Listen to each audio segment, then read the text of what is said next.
When I originally started this process to see if my hair would grow again, I shaved it all the way down because I wanted to see what my hair would naturally do on its own.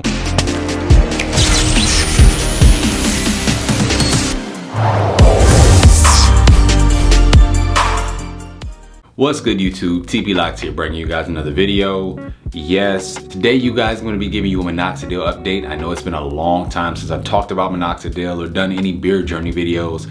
So if you're interested in that video, stay tuned. Per usual, if you have not done so already, please hit that like and that subscribe button. If you haven't hit that like and that subscribe button already, definitely want to make sure you hit that notification bell to stay notified on all the posts the moment I post. All right, let's get into the video.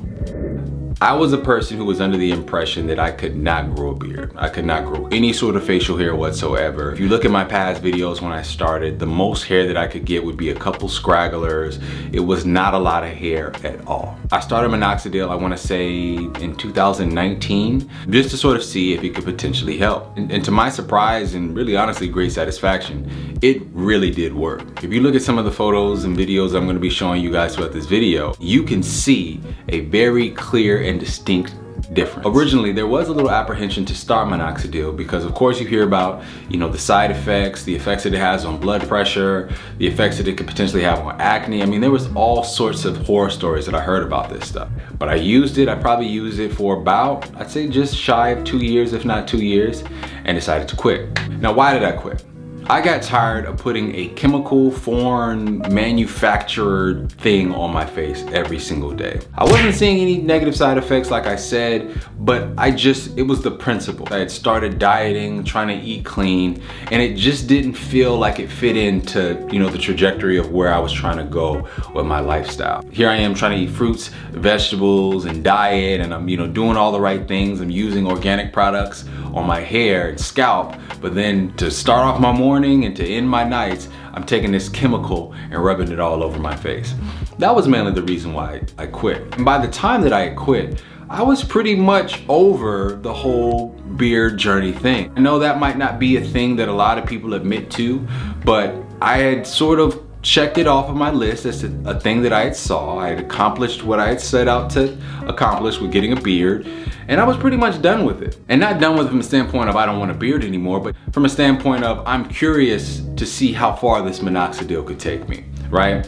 So I quit. In terms of my beard growth, it's actually maintained to some extent. There is a little bit of a psychological thing I think that goes on because in terms of my beard growth without the Minoxidil, I still maintain a good, amount of hair. Of course, you can see from the side view, it's not super thick quite yet because it is still growing. But in terms of where the hair is coming in and the thickness of the jawline, I'm actually happy. All I really have to do if I really wanted to look more shaped and more defined is really line it up. I haven't lined it up because I got a photo shoot I'm gonna do with my family here soon, but I'm actually pretty happy with what's still growing without the Minoxidil. When I originally started this process to see if my hair would grow again, I shaved it all the way down because I wanted to see what my hair would naturally do on its own. When I started that process, I was a little fearful because I felt like, it was growing in really patchy, really slow. And again, that could be psychological because, when I started my Minoxidil process, I wasn't really thinking about it that way. I was just grateful for any growth I had.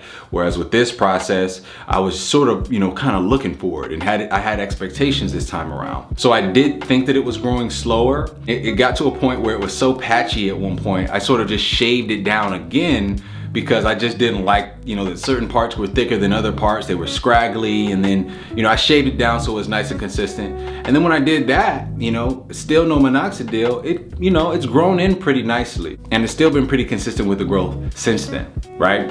As of today, when it comes to my beard routine, the only thing I'm really doing is using my fire oil and my wind oil by House of Isis. Fire oil is really great for the hair. Also, the peppermint oil and the wind oil is great for hair growth. I'm just using those oils and I'm using a brush. I use my soft bristle brush and I usually just brush, about 100 times. See that? About 100 times. And what on each side. The brush is mainly to stimulate the blood in those areas. That way you can sort of stimulate that growth and obviously to groom it. And that's about it. The brush that I'm using is a soft bristle brush.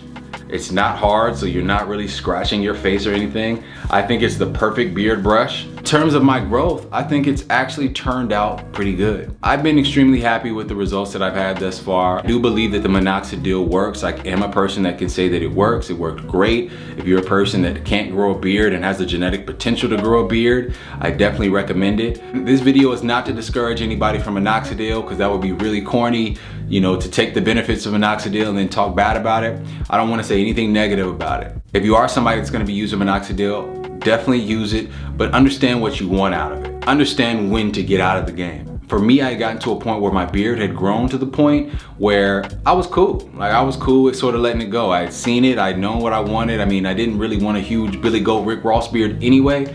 So, you know, I'd say if you are gonna be doing Minoxidil, have a very clear objective of what you want, and also be able to be realistic enough to know when your genetics has sort of been stretched. Minoxidil is not going to take your facial hair to a level that you're not genetically predisposed to go. What I've learned about Minoxidil is that it can help to awaken some of your, you know, genetic propensity, but I don't believe it's going to create this brand new beard for people that, you know, otherwise genetically wouldn't be able to grow it. I don't believe that's what it does. I think it just sort of awakens the precursors that you already have. For all the results that I've seen on Reddit, some people have great results, some people don't. You know, so at the end of the day, you kind of gotta have a realistic interpretation of what's happening, right? For me, I went from 0 to, I'd say, about 80% when it comes to the beard. So I feel good. Lastly, before I end this video, I will tell you what I was using. I was using 5% Minoxidil. I was using the foam, and I was using it twice a day. I would use it in the morning and I would use it at night. Okay, that was my regimen to, you know, produce the results that you saw throughout this video. If you're interested, there is a link in the description for Minoxidil. You can definitely go get some. But you can also get it at, you know, your nearest Walgreens, Walmart, Target, everywhere sells this stuff. So it's very accessible. But yeah, I just wanted to check in with you guys. I mean, I will still be letting you guys know what's up with the beard. You guys can see, a lot of you guys have been asking with the dreadlock content, what's up with my beard. So, you know, this is where it's at. Again, you know, if you look at it from this angle, you can really see what I see in terms of growth, you know, and I'm happy with it. So hopefully you guys enjoyed this video. Hopefully it was informative. Hopefully it's giving you a little bit more perspective into the Minoxidil journey and, you know, the real impacts it can have. All right, it's been TP Locks signing out. Yo, TP Locks fam, what is going on? You already know it's your boy Backpack Beats. If you like the music on my homie TP's channel, definitely come over to my channel. I got more of these. I'm making beats every week. I'm also DJing every week for the No More Free Beat Show. So definitely make sure you stay tuned in. Got a lot of stuff popping. I appreciate everybody who's been coming from TP's channel as well. I'm almost at 1,000 subscribers, so I really appreciate y'all for coming through, showing love. It's nothing but a community over here for real. We got the dope vibes. So definitely stay tuned to what we doing on TP's channel. Make sure you stay tuned to what I'm doing on my channel also. And it's gonna be fire, man. Dope beats, dope music, dope vibes. Appreciate y'all.